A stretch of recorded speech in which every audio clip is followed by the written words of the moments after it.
नंदुरबार जिल्ह्यातील आरोग्य व्यवस्था अखेर व्हेंटिलेटरवर पोहोचली आहे का, असा संतप्त सवाल आता उपस्थित केला जातोय.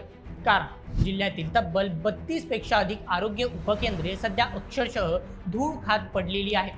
कुठे डॉक्टर नाहीत, कुठे कर्मचारी नाहीत, तर अनेक ठिकाणी उपचार मिळण्याआधीच नागरिकांना जीव गमावण्याची भीती निर्माण झाली आहे.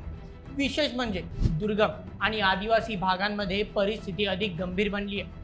ज्या ठिकाणी एका इंजेक्शनसाठी, एका गोळीसाठी किंवा साध्या तपासणीसाठी नागरिकांना अनेक किलोमीटरचा प्रवास करावा लागतोय, त्या ठिकाणी आरोग्य व्यवस्थेचे अक्षरशः 3-13 वाजल्याचं चित्र दिसून येत आहे.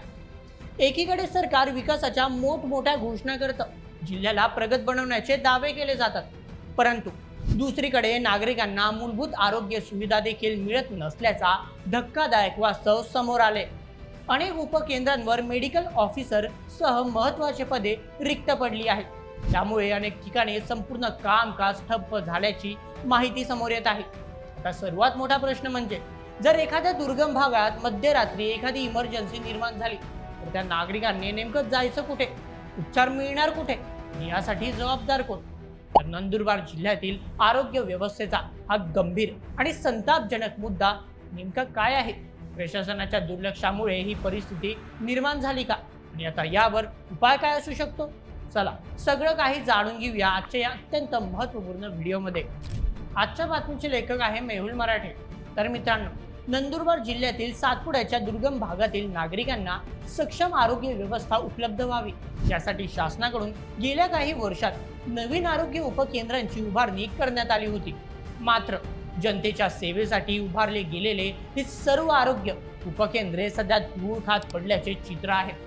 याचे कारण आहे, आरोग्य केंद्रांमधील अनेक महत्त्वपूर्ण पदे अजूनपर्यंत रिक्त आहेत. यामध्ये आरोग्य सेविका, औषध निर्माते आणि समुदाय सोबतच आरोग्य अधिकारी या सर्व महत्त्वपूर्ण पदांचा समावेश होतो. प्रकरणाची गंभीरता लक्षात घेता जिल्हा परिषदेच्या आरोग्य विभागाकडून सातत्याने पाठपुरावा केला गेला, पण वरिष्ठ स्तरावरून अपेक्षित प्रतिसाद मिळत नसल्याचे सध्या सांगितले जात आहे. गेल्या 3 ते 4 वर्षात संपूर्ण जिल्ह्याभरात 35 ते 40 नवीन आरोग्य उपकेंद्रे उभारले गेले. यामुळे जिल्ह्यातील अतिदुर्गम आणि ग्रामीण भागात नागरिकांना स्थानिक पातळीवर आरोग्य सुविधा उपलब्ध होतील अशी अपेक्षा व्यक्त केली जात होती. पण या आरोग्य उपकेंद्रांवर आवश्यक कर्मचारी उपलब्ध नसल्याने अनेक उपकेंद्र सध्या बंद अवस्थेत आहेत. त्यामुळे दुर्गम भागातील नागरिकांना उपचारासाठी अत्यंत लांब अंतर पार करून प्राथमिक आरोग्य केंद्रांवर जावे लागते. विशेषतः तळोदा, अक्कलकुवा आणि धडगाव तालुक्यातील दुर्गम भागातील गावांमध्ये या परिस्थितीचा सर्वाधिक परिणाम पाहायला मिळतोय. राज्य शासनाने या सर्व उपकेंद्रांची उभारणी करताना आवश्यक कर्मचारी वर्गाची नियुक्ती करणे अपेक्षित होते, पण आता 4-5 वर्षे होऊन देखील पदे रिक्त पडली आहेत. म्हणूनच या परिसरातील नागरिकांना अगदी मूलभूत आरोग्य सुविधांपासून देखील वंचित राहावे लागत आहे. याच कारणाने सातपुड्यातील अतिदुर्गम भागात राहणाऱ्या नागरिकांना आज देखील गंभीर परिस्थितीत रुग्णांना खाटेवर बांधून उपचारासाठी घेऊन जावे लागते. मिळालेल्या माहितीनुसार सध्या नंदुरबार जिल्ह्यात संपूर्ण प्राथमिक आरोग्य केंद्रे आणि उपकेंद्रांमध्ये आरोग्य सेवकांची एकूण 534 पदे मंजूर आहेत. त्यापैकी एकूण 545 पदे रिक्त पडलेली आहेत. म्हणूनच जिल्ह्यातील आरोग्य सेवेवर सध्या फार मोठा ताण पडतोय. त्यामध्ये तळोदा, अक्कलकुवा आणि धडगाव तालुक्यातील अत्यंत दुर्गम भागात राहणाऱ्या नागरिकांची मोठी गैरसोय होत असून उपचारासाठी अनेक किलोमीटर अंतर पार करून जावे लागते.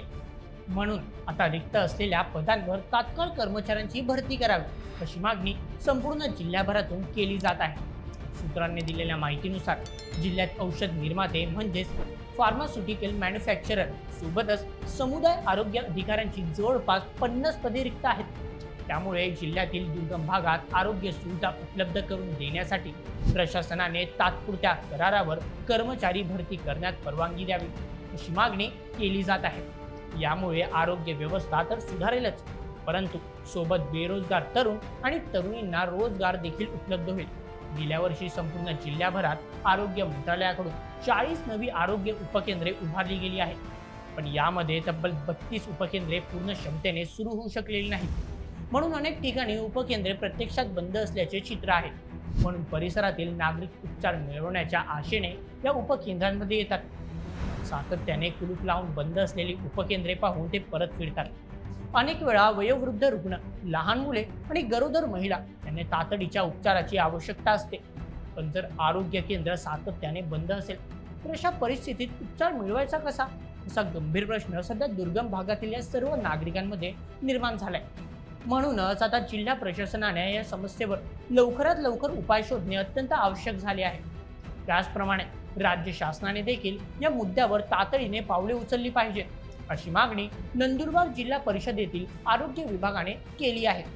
जिल्हा आरोग्य अधिकारी डॉक्टर देवीदास सोनवणे या संदर्भात बोलताना म्हणाले की जिल्ह्यातील रिक्त पदे भरण्यासाठी सातत्याने पाठपुरावा सुरू आहे.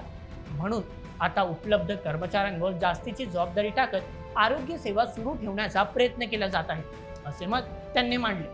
परंतु आता ही रिक्त पदे कधीपर्यंत भरली जातात यावर मात्र कोणतेही उत्तर आतापर्यंत मिळाले नाही. म्हणून आता जिल्हा प्रशासनाप्रमाणे लोकप्रतिनिधींनी देखील या प्रकरणाची गंभीरता लक्षात घेत हा प्रश्न राज्य शासनाच्या लक्षात आणून देणे आवश्यक झाले. मित्रांनो, आरोग्य व्यवस्था हा जिल्ह्यातील विकासाचा एक महत्त्वपूर्ण घटक आहे. म्हणून जेव्हापर्यंत जिल्ह्यातील आरोग्य व्यवस्था सुधारत नाही तेव्हापर्यंत विकासाच्या गप्पा या फक्त कागदावरच मर्यादित राहतील. आता या संपूर्ण परिस्थितीवर जिल्हा आणि राज्य प्रशासन काय निर्णय घेते ते पाहणे देखील तितकेच महत्त्वाचे ठरेल. तर मित्रांनो, ही होती संपूर्ण माहिती नंदुरबार जिल्हा आरोग्य उपकेंद्राच्या या गंभीर परिस्थितीबद्दल. संपूर्ण प्रकरणावर तुम्हाला काय वाटतं? आता हा प्रश्न नेमका कधीपर्यंत सुटणार? तुमचं मत आम्हाला कमेंटमध्ये नक्की कळवा आणि अशाच व्हिडिओसाठी सबस्क्राईब करा बोल MH यूट्यूब चॅनलला. धन्यवाद.